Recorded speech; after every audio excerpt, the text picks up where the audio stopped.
Hello friends, back to my YouTube channel Debi's কিচেনে তোমাদের সবাইকে স্বাগত জানিয়ে আজকের ভিডিওটি আমি শুরু করছি। আজকে তোমাদের সঙ্গে শেয়ার করব মোচা আলুর তরকারি। সবার প্রথমে আমি গাছ থেকে মোচাটাকে পেড়ে আনবো। মোচা পাড়া হয়ে গেলে সেটাকে আমি একে একে বেছে নেব। আমার মোচা পাড়া কমপ্লিট হয়ে গেছে। এবার আমি মোচাটিকে বেছে নেব। আমার মোচা বাছা হয়ে গেলে ছোট ছোট করে আলুও কেটে নেব।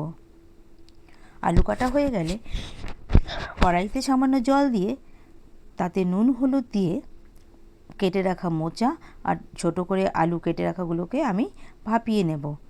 আমার ভাপানো হয়ে গেলে সেটা থেকে আমি জল ছাড়িয়ে নেব। জল ছাড়ানো হয়ে গেলে কড়াইতে তেল গরম করতে দিয়ে আমি জিরে ফোড়ন, একে জিরে বাটা, লঙ্কার বাটা আর স্বাদ মতো নুন হলুদ দিয়ে নাড়াচাড়া করে ভালো করে কষিয়ে নেব। আমার যখন মশলা থেকে তেল ছেড়ে আসবে একে একে ভাপানো কলার মোচা আলুগুলোকে দিয়ে ভালো করে কষিয়ে নেব। তোমরা নতুন নতুন ভিডিও পেতে আমাকে লাইক, কমেন্ট, শেয়ার করো আর সাবস্ক্রাইব করতে ভুলো না।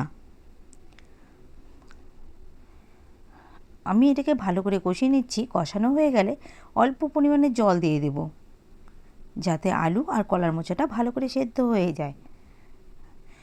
সেদ্ধ হয়ে গেলে তাতে আমি গরম মশলা বাটা দিয়ে 2 মিনিট নেড়ে চেড়ে